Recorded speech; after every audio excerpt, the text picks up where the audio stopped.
नमस्कार मित्रों, आज के इस वीडियो में एक बार फिर से आप सभी का बहुत बहुत हार्दिक स्वागत है। हम आशा करते हैं कि आप सभी स्वस्थ होंगे और आप सबकी तैयारी बहुत अच्छी तरह से चल रही होगी। और अगर आपकी तैयारी अच्छी तरह से नहीं चल रही है तो बिल्कुल आप लोग अपनी तैयारी में जुट जाएं, क्योंकि आपको सफल होना है और सफल ही नहीं बल्कि इस बार ही सफल होना है। ऐसा कुछ आप लोग बिल्कुल प्रतिज्ञा कर लें, संकल्प ले लें और अपने लक्ष्य के प्रति बिल्कुल लग जाएं।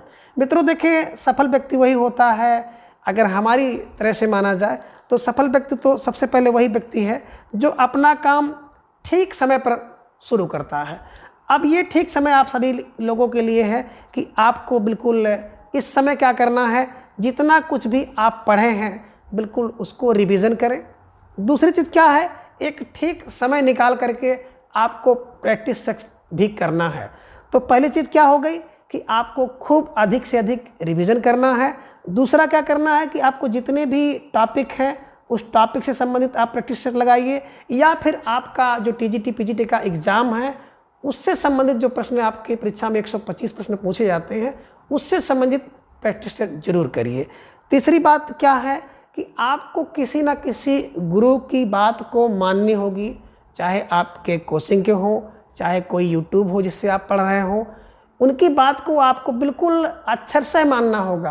क्योंकि जब तक आप किसी को गुरु नहीं मानेंगे, किसी की बात को फॉलो नहीं करेंगे, तब तक आपके लिए वो शिक्षा, वो दीक्षा उतनी असरकारी नहीं होगी।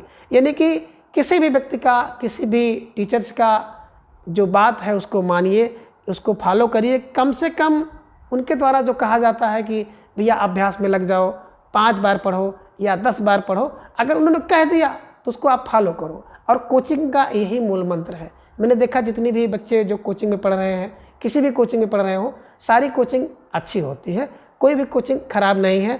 और आप अपने हिसाब से अगर देखा जाए तो कोचिंग में सफल होना या ना होना आपका है कि आप कितना प्रयास करते हो। खास तौर से कोचिंग की एक विशेषता होती है कि सबसे बड़ी चीज़ तो है कि आप वहाँ पे पैसे पेमेंट करते हैं, और पैसा अगर पेमेंट करेंगे तो गुरुजी जो भी बताएंगे कि आपको इसको 5 बार पढ़ना है, इसको 2 बार हल करना है, इसको परीक्षा से पहले देख के जाना है, इसको तो बिल्कुल आप पढ़ के जाइए, तो निश्चित रूप से आप उनकी बातों को फॉलो करते हैं, वैसा कार्य करते हैं और आप सफल भी होते हैं। तो अपने आप को सुशोभित करते हैं और अपने जो टीचर्स हैं, गुरु हैं, उनको गौरवान्वित भी करते हैं। तो मित्रों, मेरा भी मानना यही है कि जो भी टॉपिक आप पढ़े हो, अपने से खुद उस टॉपिक को कम से कम 10 बार रिवीजन करिए, और जो भी प्रैक्टिस है उसको बार बार अभ्यास करिए।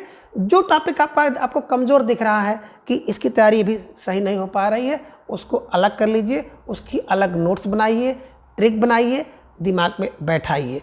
और इस समय जो ट्रेंड चल रहा है तो किसी भी टॉपिक को आपको छोड़ना नहीं है। जितने भी टॉपिक हैं, जितना भी आपके पाठ्यक्रम में लगा हुआ है, सबको देख के चलना है। अगर कहीं से भी कुछ आप छोड़ रहे हैं तो निश्चित रूप से ये सोच लीजिएगा कि आप कहीं न कहीं जो आपका चैन है उस चैन की दौड़ से आप दूर जा रहे हैं। तो आपको क्या करना है, रिवीजन करना है, प्रैक्टिस करनी है, और किसी भी एक व्यक्ति को आपको फॉलो करना है, उनकी बातों के हिसाब से आपको चलना है, तभी आप सफल अवश्य होंगे। 5वीं बात क्या है कि आपको बिल्कुल नियमित होना है। इन दिनों अगर देखा जाए, खास तौर से बहुत गोल्डन टाइम है आप सबके लिए कि आपकी जो परीक्षाएं हैं लगभग 1.5 से 2 महीने के अंदर आपकी परीक्षाएं जो हैं आनी शुरू हो जाएंगी। और जब परीक्षा आएगी तो टीजीटी की आएगी, फिर पीजीटी की आएगी, फिर एलटी ग्रेड जो जीआईसी में प्रस्तावित है विज्ञापन आना, वो भी उसी के आसपास ही आएगा। तो कहने का आशा है कि जब आपको पेपर देने को मिलेगा तो 3-4 पेपर मिलेगा, और जब तक नहीं मिल रहा है, बिल्कुल नहीं मिल रहा है, तो ऐसा क्या करें, है ना। ऐसा कुछ नहीं करना, आपको लगे रहना नियमित रूप से। बिल्कुल आप ये मान के चलिए कि 15 दिन में मुझे पेपर देना है, 10 दिन में मुझे पेपर देना है, तो आपके अंदर वो चीज़ बिल्कुल बनी रहे। निरंतरता जो है बहुत ज़रूरी है, तो आप लोग लगे रहिए। कुछ हमारे भाई बहन ऐसे हैं जो कि 4, 6, 10 दिन बहुत ऊर्जावान, अपने को ऊर्जावान्वित रहते हैं, और 2-3 दिन बाद बिल्कुल ढीले पड़ जाते हैं। तो ढीला नहीं पड़ना है, आपको बिल्कुल नियमित रूप से उसी ऊर्जा के साथ लगे रहना है, और बिल्कुल लगे रहिए, ठीक है ना। लगे रहने से क्या होता है कि आपका जो विषय वस्तु है उस पर पकड़ मजबूत होती है। और 2 दिन ही अगर आपने अपना स्टडी छोड़ दिया, अध्ययन छोड़ दिया, तो निश्चित रूप से 2 दिन का छोड़ना आपका 20 दिन का जो अर्जन करना है उसके बराबर हो जाता है।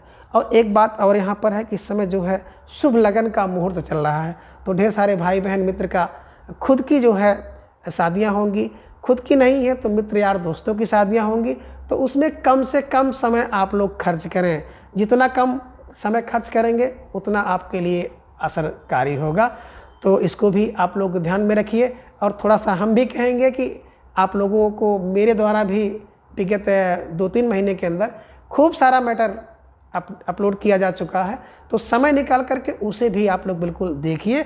और अगर आपको अच्छा लगता है, आपको असर करता है, लाभ पहुंचाता है, तो आप उसको एक नहीं 10 बार पढ़िए। और अगर आपको काम नहीं कर रहा है, असर नहीं कर रहा है, तो ऐसी शिक्षा का कोई मतलब नहीं है, बिल्कुल आप उसको मत पढ़िएगा। क्योंकि समय बहुत कीमती है और समय बार बार किसी भी व्यक्ति को नहीं मिलता है।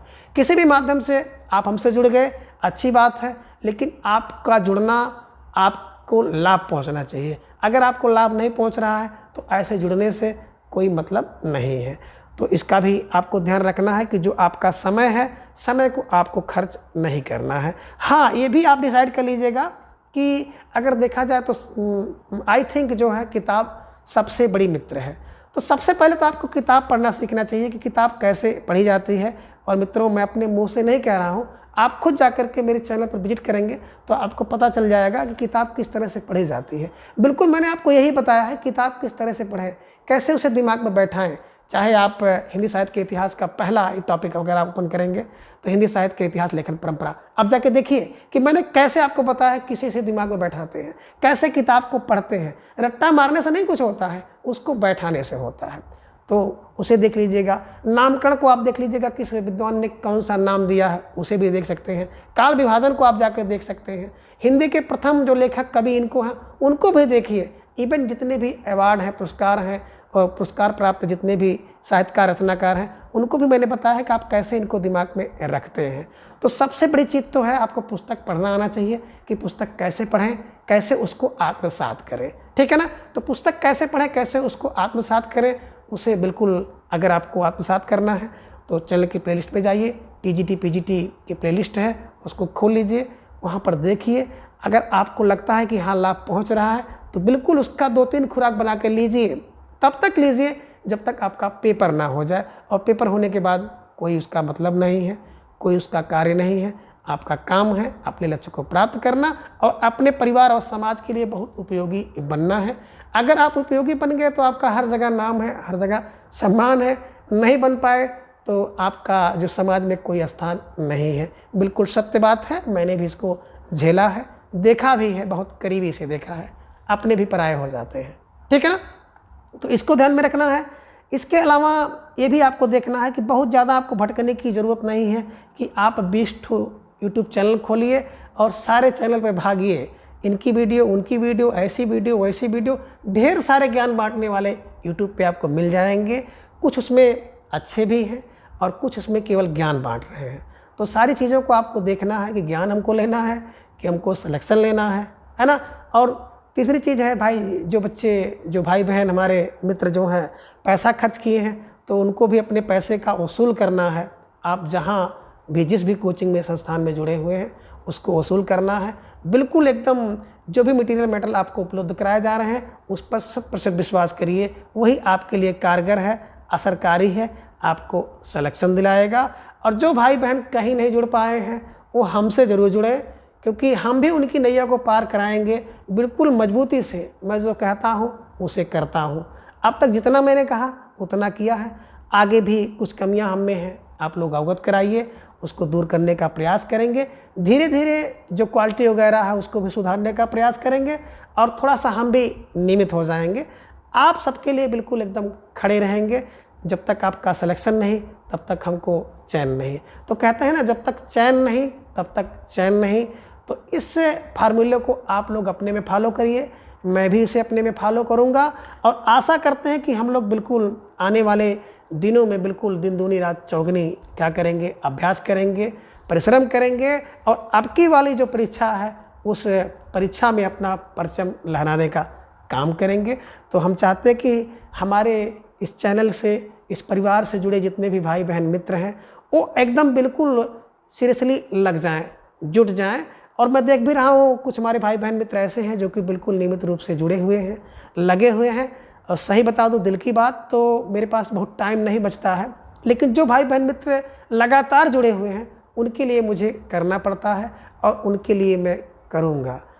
फिर एक बार कह रहा हूँ कि जब तक चैन नहीं तब तक चैन नहीं।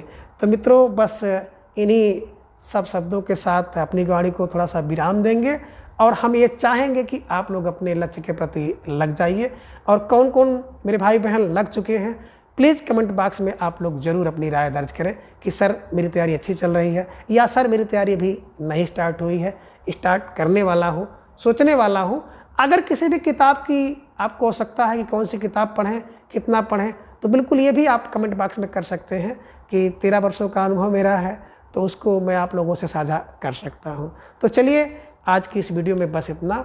गुड नाइट, नमस्कार, बाय।